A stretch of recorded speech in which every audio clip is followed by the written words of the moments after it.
Assalamualaikum warahmatullahi wabarakatuh. Halo semuanya, apa kabar? Ketemu lagi sama aku, Ulfa Khotun-Nisa. Di video kali ini kita akan belajar materi bahasa Inggris tentang cara bertanya dan menjawab menggunakan pola kalimat dengan did, do, dan have.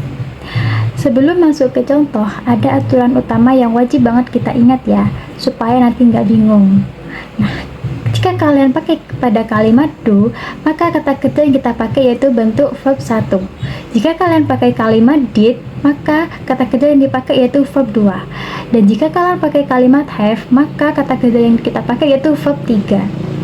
Nanti aku akan bahas satu persatu, lengkap sama cara bacanya, artinya, dan di setiap akhir pola akan aku kasih kesimpulannya ya, biar makin jelas. Yuk langsung kita mulai. Contoh pertama, kita pakai kata kerja cook atau memasak. Nah, bentuk kata kerja yang kita pakai itu verb 1. Contohnya, pertama kita pakai kata kerja cook, artinya memasak. Kita bahas urut dari pola do dulu. Nah, ingat ya, kalau pakai do, kita wajib pakai kata kerja bentuk verb 1, yaitu cook. Pertanyaannya, contohnya, do you cook fried rice? Artinya, apakah kamu memasak nasi goreng? Nah, kalau ditanya begitu, jawabannya lengkapnya harus diikuti sama kegiatannya. Jawabannya, yes, I do.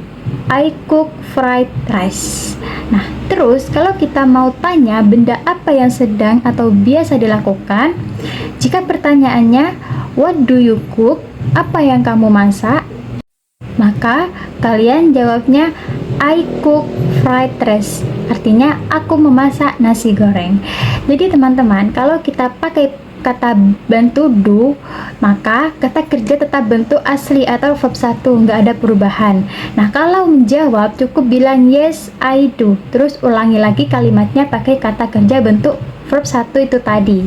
Nah, pola ini tuh biasanya dipakai buat tanya kebiasaan atau kegiatan kita yang sering dilakukan sehari-hari. Nah, kalau kita pakai pola did, ini artinya pertanyaan tentang masa lampau atau kemarin atau sesuatu yang sudah dilakukan. Maka kata kerjanya wajib diubah ke bentuk 2 atau verb 2. Jadi cooked, ada tambahan bunyi di belakang. Contohnya pertanyaan, did you cook fried rice? Apakah kamu sudah memasak nasi goreng? Jawabannya, yes, I did. I cooked fried rice. Nah, jika pertanyaannya what did you cook? Maka jawabannya I cooked fried rice. Artinya aku sudah memasak nasi goreng.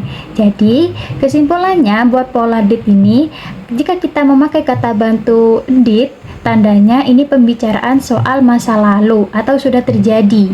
Nah, kata kerjanya harus berubah menjadi bentuk verb 2 atau kata kerja kedua. Nah, jawabannya juga gampang, tinggal pakai yes I did, lalu lanjut pakai kata kerja bentuk yang 2 tadi itu. Intinya, jika do itu buat sekarang atau hari ini, sedangkan did buat yang sudah lewat atau kemarin. Nah, yang terakhir kita pakai kata bantu have. Ini artinya kegiatan yang sudah selesai dilakukan sampai saat ini. Nah, kata kerjanya kita ubah ke bentuk 3. Untuk kata cook bentuk 2 dan 3-nya sama aja, tetap cooked. Nah, jika pertanyaannya have you cooked fried rice? Apakah kamu sudah selesai memasak nasi goreng? Maka jawabannya yes, I have. I have cooked fried rice. Artinya, ya, aku udah selesai memasak nasi goreng. Jika pertanyaannya what have you cooked? Apa yang sudah kamu masak? Maka jawabnya I have cooked fried rice. Artinya aku sudah selesai memasak nasi goreng. Jadi kesimpulan dari pola have ini itu, jika kita memakai kata bantu have, artinya kita bicara soal sesuatu yang sudah selesai, hasilnya ada sampai sekarang. Nah, kata kerjanya itu wajib pakai bentuk 3 atau verb 3. Nah, jawabannya pakai yes, I have. Baru lanjut kalimat lengkapnya. Nah, pola ini bedanya sama did itu, kalau did cuma bilang sudah lewat. Sedangkan kalau have lebih menekankan kalau pekerjaan itu sudah selesai dikerjakan. Nah, itu tadi contoh lengkap pakai kata kerja yang cook. Kita lanjut ke contoh berikutnya ya, biar kalian tambah paham. Oke, berikutnya aku kasih contoh lagi, kita bahas kata kerja read, artinya menulis. Nah, ini tuh perubahan katanya agak beda-beda ya, jadi harus diingat baik-baik. Nah, jika kita pakai pola bantu do, maka kita tetap pakai verb 1, yaitu read, tapi bacanya write. Ya, tulisannya read tapi bacanya write. Pertanyaannya, jika ada pertanyaan, do you write a letter? Apakah kamu menulis surat? Jawabannya, yes, I do.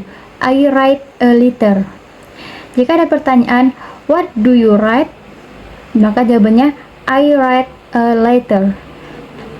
Jadi kesimpulannya, seperti tadi, do itu sekarang atau kebiasaan yang kita lakukan, dan kata kerja yang kita pakai tetap bentuk dasar, tetap verb 1. Nah, jawabannya tetap yes, I do, lalu ulangi lagi kalimatnya. Nah, sekarang kita pakai pola bantu did. Nah, kalau did ini tuh berubah jadi bentuk 2 ya, atau verb 2. Nah, bacanya itu wrote. Jika ada pertanyaan, did you wrote a letter? Maka jawabannya, yes, I did. I wrote a letter. Jika ada pertanyaan, what did you write? Apa yang sudah kamu tulis? Maka jawabannya, I wrote a letter. Aku sudah menulis surat. Nah, di sini tuh berubahnya kelihatan banget ya. Kata kerja itu berubah total dari write jadi wrote. Tulisannya dari yang awalnya write jadi wrote. Ini tuh tandanya kita ngomongin surat yang sudah ditulis di masa lalu. Ingat perubahannya ya. Kalau verb 1 itu tulisannya write, kalau verb 2 tulisannya wrote. Tapi kalau verb 1 bacanya write, kalau verb 2 bacanya wrote. Oke, sekarang kita pakai pola bantu have. Nah, kalau have ini tuh berubah lagi jadi bentuk ketiga. Tulisannya written, tapi bacaannya written. Nah, jika ada pertanyaan, have you written a letter? Apakah kamu sudah selesai menulis surat? Maka jawabannya, yes, I have. I have written a letter. Ya, aku sudah selesai menulis surat. Jika ada pertanyaan, what have you written? Apa yang sudah kamu tulis? Maka jawabannya, I have written a letter. Aku sudah selesai menulis surat. Nah, terakhir buat kata read ini atau write ini bentuknya berubah jadi written. Tulisannya jadi written. Gunakan kalimat ini itu kalau kalian bilang menulis suratnya itu sudah selesai dikerjakan sampai tuntas, akhirnya sudah selesai sudah berbentuk suratnya. Jadi urutannya write, wrote, dan written. Kalau write buat do, wrote buat did, dan written buat have. Nah, itu harus hafal ya perbedaannya, karena itu sangat-sangat berubah dari segi tulisan, dari segi bacaan juga sangat-sangat berubah. Oke teman-teman, kita sudah selesai semua penjelasan lengkap mengenai cara bertanya dan menjawab menggunakan do, did, dan have dalam bahasa Inggris. Nah, sekarang aku rangkum lagi poin paling penting biar makin ingat. Jika kita pakai pola bantu do, maka kita pakai kata kerja bentuk 1 atau verb 1. Nah, do ini itu menjelaskan tentang pekerjaan yang kita kerjakan sekarang. Nah, sedangkan jika kalian pakai pola did itu jika kita memakainya, kita harus memakai kata kerja yang verb 2. Nah, did ini itu artinya buat masa lalu. Nah, sedangkan have ini itu kita pakai verb ketiga. Ini tuh sebuah kegiatan yang sudah selesai tuntas, yang sudah benar-benar sudah selesai. Nah, di sini kalau sudah paham perbedaan itu dan hafal perubahan kata kerjanya, pasti jadi mudah banget buat dipakai kapan saja. Semoga video ini bermanfaat dan bisa membantu tugas atau belajar teman-teman. Jangan lupa latihan terus ya, biar makin lancar ngomongnya. Bye-bye.